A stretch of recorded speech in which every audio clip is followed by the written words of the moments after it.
말씀이 있는 교회, 그 말씀 전하는 교회, 말씀대로 살아가는 교회, 말씀의 빛 교회.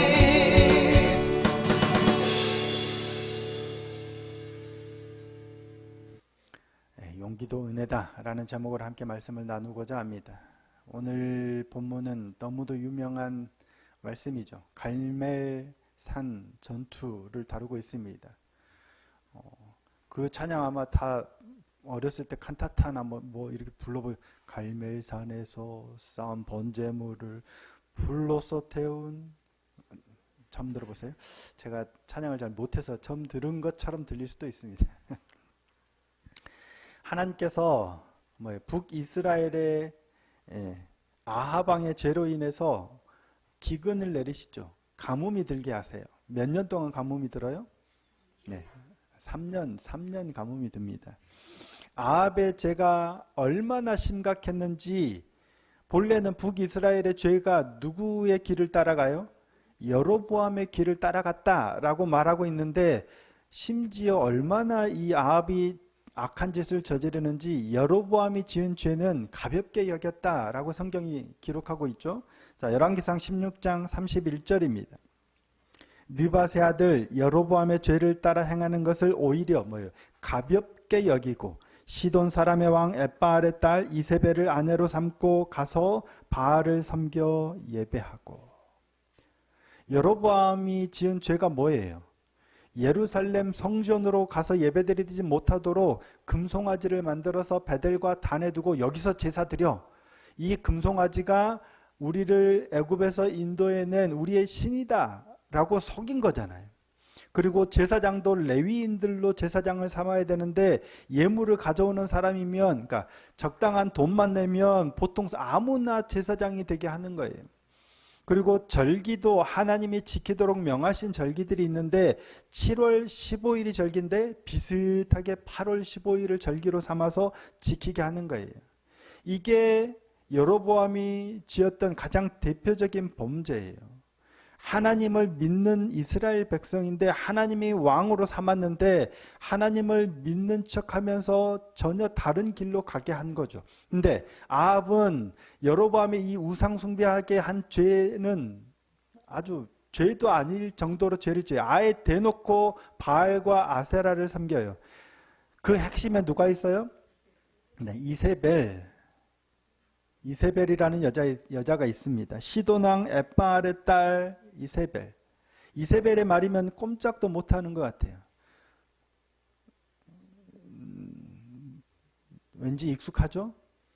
이세벨 말만 나오면 어떻게 할 수가 없어요. 이세벨의 말이면 꼼짝 못했던 것 같아요. 그래서 바알을 섬기고 아세라상을 들여다 놓고, 그래서 하나님께서는 기근을 내리셔서 아합의 죄를 질책하시는 거예요. 근데 누구를 통해서 질책하세요? 엘리야를 보내셔서 기근이 있을 것이다 말하게 하십니다. 자, 열왕기상 17장 1절입니다. 길르앗에 우거하는 자 중에 디셉 사람 엘리야가 아합에게 말하되 내가 섬기는 이스라엘의 하나님 여호와께서 살아계심을 두고 맹세하노니 내 말이 없으면 수년 동안 비도 이슬도 있지 아니하리라 하니라. 그래서 그 땅에 비도 이슬도 내리지 않아요. 그래서 가뭄이 들어요. 그러기를 무려 3년. 우리나라도 가뭄이 들어서 3년이 가면 힘들 텐데 그 땅은, 중동 지역은 비가 안 내리면 살 수가 없어요. 그래서 하나님께서 말씀하신 것처럼 기근이 들어서 사람들이 힘들어요. 수없이 죽었겠죠. 짐승도 죽어가고. 그래서 아합이 오바댜를 데리고 짐승에게 먹일 꼴을 찾으러 나가는 거잖아요. 그러다가 엘리야를 만나게 되죠. 엘리야가 오바댜를 만나서 야, 아합에게 말해. 내가 아합을 만날 거야. 나 여기 있다고 전하라 라고 얘기해서 결국 아합이 드디어 엘리야를 만나게 돼요. 엘리야를 만나자마자 아합이 뭐라고 합니까?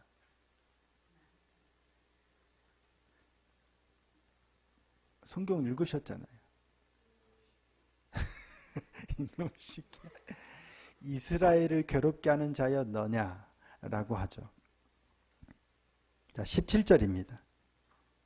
엘리야를 볼 때 아합이 그에게 이르되 이스라엘을 괴롭게 하는 자여 너냐. 왜 그렇게 얘기했을까요? 너무 어려워요? 아합은 이 가뭄이 누구 때문에 일어났다고 생각해요? 엘리야 때문에. 왜? 내 말이 없으면 수년 동안 비도 이슬도 없을 것이다 라고 엘리야가 얘기했기 때문이에요. 근데 그건 누구 말씀이에요? 하나님의 말씀이에요. 누구 때문에? 아합 때문에. 아합의 죄 때문에 지금 엘리야를 보내셔서 이 땅에 내가 말하지 않는 동안은 기근이 있을 거야, 가뭄이 들 거야 라고 말씀하신 거예요. 그래서 그대로 3년 동안 가뭄이 든 거예요. 그럼 누구 때문에 가뭄이 들었어요? 자기 때문이에요. 그런데 뭐라고 얘기하는 거예요? 네가 괴롭힌, 너 때문에 가뭄 들었어, 네가 그렇게 얘기해서 가뭄이 들었어 라고 하고 있는 겁니다. 이게 사람들의 완고함이 아닐까 싶어요. 어떤 문제가 생기면 보통 내 탓이요라고 하기보다는 네 탓이요, 책임을 전가하는 일들이 많다라고 했죠.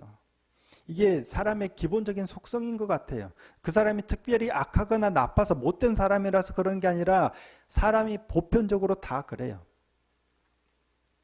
은혜로 아주 착한 사람이 되면 모를까, 안 그러면 아무리 착한 사람도 문제가 생기면 당신 때문이야. 누가 그래요? 내가 그런데 누가 그러냐면 아담과 하와가 그랬어요.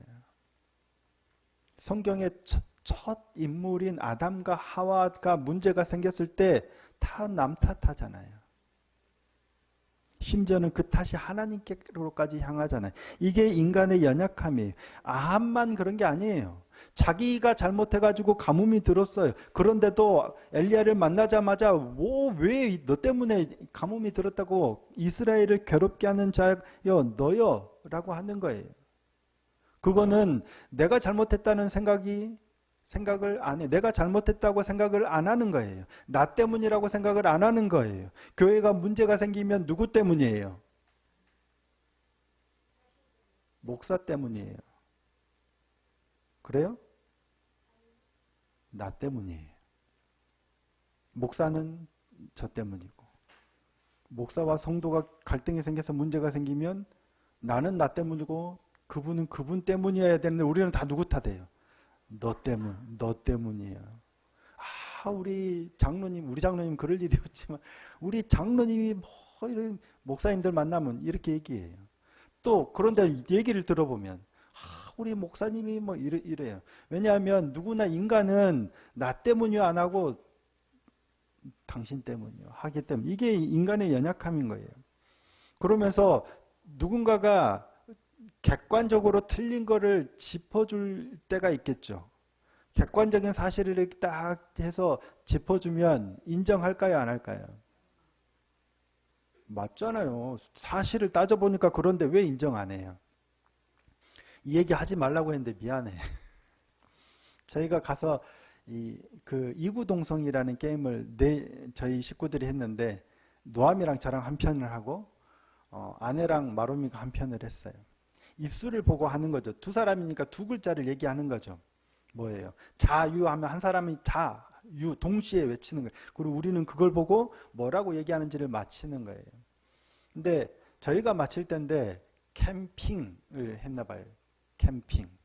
아내가 저는 마로미 입을 계속 보고 있는데 아무리 보고 들어도 팽이라고 하는 거예요.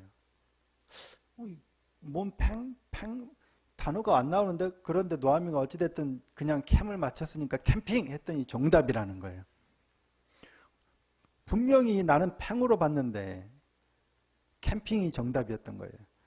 근데 마로미도 자기는 계속 핑이라고 얘기했대. 캠핑.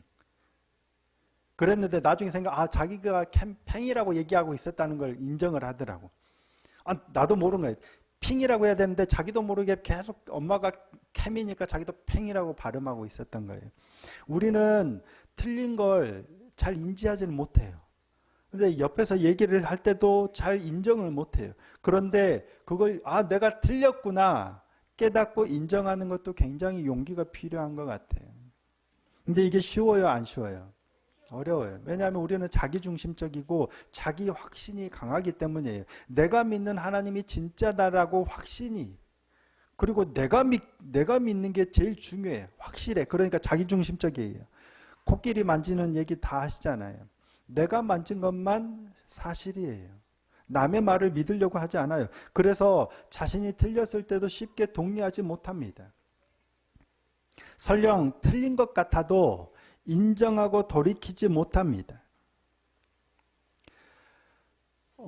아합에게 엘리야가 결국은 바알 선지자 450명, 아세라 선지자 400명 데리고 갈멜산으로 나오라고 하죠. 거기서 대결을 펼칩니다. 그런데 바알 선지자 450명만 온 것 같아요. 일단 1대 450으로 전투가 벌어집니다. 송아지 각자 한 마리씩을 잡고 번제단 위에 올려놓되, 각을 떠서 올려놓되 불은 붙이지 말자. 그리고 각각 자기 신에게 부르짖어서 불로 응답하는 신, 그가 하나님이다. 그가 하나님이다. 어때? 좋다는 거예요. 모든 백성들이 동의를 합니다. 그래서 먼저 바알 선지자들이 송아지를 잡아놓고 부르짖죠. 앞에서 막 뛰놀면서 부르짖어요. 그런데 정오가 되도록 아무 소식이 없어요. 아무 소리도 없고 아무 변화가 없어요. 그러자 그때 엘리야가 조롱하죠. 야, 너희 신이 묵상하고 있는지 자고 있는지 길을 가고 있는지 혹시 모르니까 깨우든지 좀 찾아봐. 그러니까 더 크게 소리 지르면서 막 바알을 불렀겠죠. 근데 아무 소리도 없는 거예요. 저녁 소재 드릴 때까지 아무 일도 일어나지 않아요. 그러자 그제서야 엘리야가 이제 모든 백성들을 나오게 하고 이스라엘 12지파의 수를 따라서 돌 12개를 취해서 제단을 쌓고 그 위에 나무를 쌓고 그 위에 송아지를 각을 떠서 올리고, 그리고 이제 기도하면 되는데 그러기 전에 뭘 해요? 물 4통을 갖다가 위에다가 부으라고 그래요. 번제물도 물이 흥건하게, 그리고 나무도 다 적겠죠. 도랑을 팠는데 도랑에도 물이 가득할 만큼, 그러기를 무려 3번이나 하는 거예요. 그러니까 12통을 들이부은 거겠죠. 그러니까 송아지를 올려놔도 불이 안 붙을 텐데 물을 그만큼 들이붓고 물이 옆에 흥건하면 불을 붙이려고 해도 잘 안 붙을 거예요. 그 지경을 해놓고서야 엘리야가 기도를 합니다. 하나님께 기도합니다. 하나님 응답하십시오. 누가 진짜 하나님인지 하나님 보여주십시오. 응답하십시오. 라고 기도를 해요. 그런데 엘리야가 부르짖자 하늘에서부터 불이 내려와서 이걸 태우는 거예요. 재물을 태우고 이 도랑에 흥건했던 물까지 다 핥아버린 거예요. 말려버린 거예요. 하나님이 하시지 않으면 일어날 수 없는 일이 일어난 거예요. 하나님이 실제로 불로 내리셔서 응답하신 거예요. 그러자 이걸 본 백성들이 어떻게 해요? 다 엎드려서 뭐라 그래요? 여호와가 신이로다. 여호와가 신인지 바알이 신인지 몰랐어요? 이 사람들 누구예요? 이스라엘 백성들이에요. 우리로 말하면 교회 다니는 사람들, 기독교인들이에요. 여호와가 하나님인지 바알이 하나님인지 선택하라고 물어보잖아요. 물어보면 뭐라고 대답하시겠어요? 너무 쉽잖아요. 근데 이 사람들 뭐라고 대답해요? 아니, 아무 대답도 안 합니다. 아무런 대답도 안 해요. 왜 아무런 대답도 안 할까요? 몰라서? 모를까요? 이스라엘 백성이잖아요. 교회를 평생 다녔고 평생 귀가 박히도록 들었던 사람들이에요.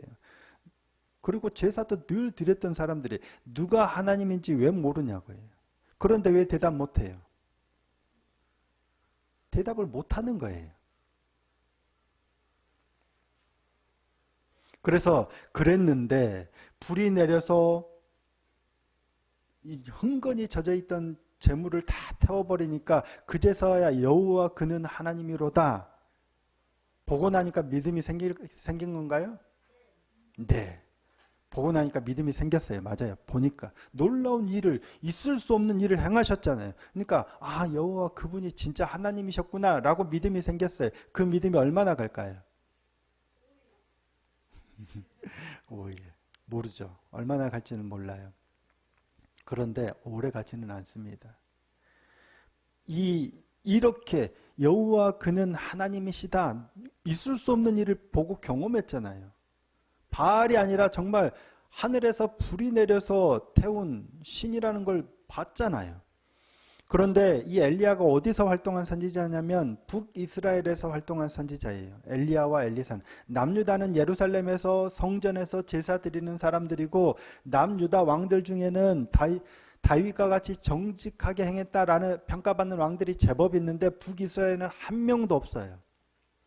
엘리야와 엘리사가 활동했던 당시에도 하나님 앞에 정직하게 행한 왕은 한 명도 없어요. 백성들은.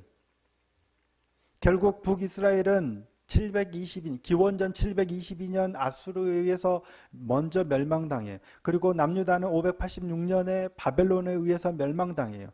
하나님, 그는 여호와가 하나님이다 라고 보고 고백했던 사람들이 결국에는 어떻게 돼요? 먼저 망해요. 왜? 믿음이 없어서. 우상을 숭배하니까 결국 심판을 받는 거예요. 보고 놀라운 일을 보고 경험하고 믿음을 가진 것 같지만, 그때는 믿음이 생긴 것 같지만 시간이 지나면 자연스럽게 제자리로 돌아가게 돼 있어요. 지나가는 자들이 예수님께서 십자가에 달리신 걸 보고 뭐라고 얘기해요? 네가 이스라엘의 왕이면, 네가 하나님의 아들이면 내려와 봐. 그러면 우리가 믿을게. 예수님이 얼마든지 내려오실 수 있죠. 근데 안 내려오시잖아요. 내려가서 보여주면 저들이 믿고 회심하고 그럴까요?